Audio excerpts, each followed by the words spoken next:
Bharat cricket control board BCCI ఆధ్వర్యంలో Andhra cricket association Anantapuram జిల్లా cricket association సంయుక్తంగా అనంతపురం ఆర్టీటీ స్టేడియంలో నిర్వహిస్తున్న దులీప్ ట్రోఫీని ఏసీఏ మహిళా క్రికెట్ వింగ్ ఆపరేషన్ మేనేజర్ మచ్చా రామలింగారెడ్డితో విఎఫ్ఎఫ్ న్యూస్ ఛానల్ ప్రత్యేక ప్రతినిధి సాయిరాంతో. అనంతపురం నగరంలోని ఆర్డీటీ క్రీడా మైదానం నందు ఆంధ్ర క్రికెట్ అసోసియేషన్ అదేవిధంగా అనంతపురం జిల్లా క్రికెట్ అసోసియేషన్ సంయుక్తంగా నిర్వహిస్తున్న దులీప్ ట్రోఫీ క్రికెట్ టోర్నమెంట్ 22 వరకు అనంతపురంలో జరుగుతుంది. దీంట్లో మొత్తం కంట్రీలో ఉన్నటువంటి బెస్ట్ టాప్ ప్లేయర్స్ అందరూ కూడా, అంటే వీళ్ళే ఇప్పుడు 4 టీంలు ఉన్నాయి. ఇండియా ఏ, బి, సి, డి అంటే 60 మంది క్రికెటర్లు ఇక్కడ ఉన్నారు. వీళ్ళు ఐపీఎల్ ఆడినోళ్ళు, అన్ని వరల్డ్ కప్ ఆడినోళ్ళు, అన్ని ఫార్మాట్లు ఆడినట్టు క్రికెటర్లు అందరూ ఇక్కడ ఉన్నారు. ఈ టోర్నమెంట్ ఇక్కడ రావడానికి ప్రధానమైనటువంటి కారణము, దీనికి ఇంత మంచి ఇన్ఫ్రాస్ట్రక్చర్ ఇచ్చినటువంటి Manchu Ferrer, RDT Manchu Ferrer యొక్క కృషి. ఎన్నో సంవత్సరాలుగా ఇక్కడ 20 ఏళ్ళుగా ఒక మంచి అంతర్జాతీయ క్రికెట్ స్టేడియం నిర్మించి ఈ క్రికెట్ని ఇంత ఇక్కడ రావడానికి కారణం ఆర్డీటీ మాంచు ఫెర్రర్ యొక్క కృషి. ఇది ఈ రోజు నుంచి నాకున్నటువంటి ఈ 30-40 ఏళ్ళ క్రికెట్ అనుభవం చూస్తే భవిష్యత్తులో ఇది ఒక పెద్ద ఆర్డీటీ క్రికెట్ గ్రౌండ్ అనేది భారత్ క్రికెట్ కంట్రోల్ బోర్డు చరిత్రలో ఇది కూడా ఒక ప్రధానమైన మైదానం కాబోతోంది. ఇది అనంతపురం జిల్లా ప్రజలందరికీ గర్వకారణం, ముఖ్యంగా రాయలసీమ ప్రజలకు కూడా గర్వకారణం.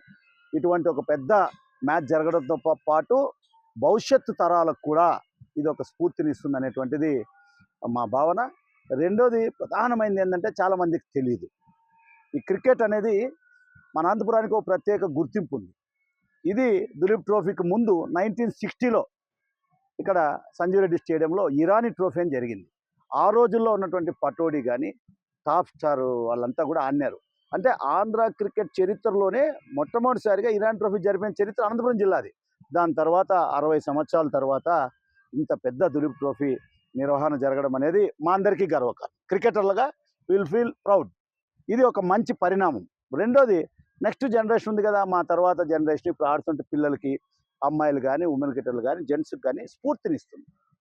దీన్ని చూడడం ద్వారా వాళ్ళు కూడా ఆడడానికి ఒక మంచిగా మన జిల్లా ఖ్యాతి, అనంతపురం జిల్లా ఖ్యాతి, పెద్దలు ఆర్డీటీ మాంచు ఫెర్రర్ గారి యొక్క కృషి ఎప్పుడు ఫలిస్తుందంటే మన జిల్లా నుంచి ఎవరైనా ఇండియా ఆడితే, ఐపీఎల్ ఆడితే అప్పుడు ఆయన చేసినటువంటి కృషికి ఒక ఫలితం ఉంటుంది. తప్పకుండా ఇది రాబో రోజుల్లో ఒక పెద్ద క్రికెట్కి ఒక సెంటర్ కాబోతా ఉంది. దీన్ని ఇంకా మనందరం, నేను అప్పీల్ చేస్తూ ఉన్నాను, రాయలసీమలో ఉన్న ప్రజలు, ముఖ్యంగా అనంతపురం జిల్లాలో ఉన్నటువంటి ప్రజలు, ఇది మనది.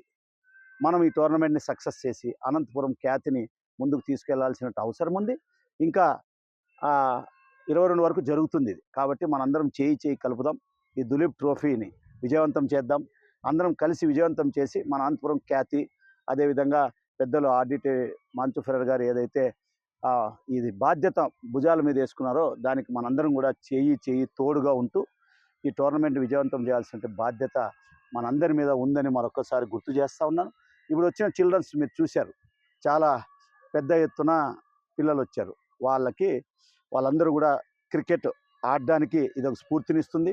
చిన్నారులు, స్కూల్స్, ఇది ఒక మంచి నిర్ణయం. స్కూల్ పిల్లలందరూ కూడా ఈ క్రికెట్ను చూపించడం అనేది నాకు తెలిసి ఎక్కడ జరగలేదు. ఫ్రీగా వాళ్ళకి పంపించి వాళ్ళందరికంటే ఇన్స్పిరేషన్ ముందుకు పోవడానికి ఉపయోగపడుతుందని చెప్పి మేము భావిస్తున్నాం.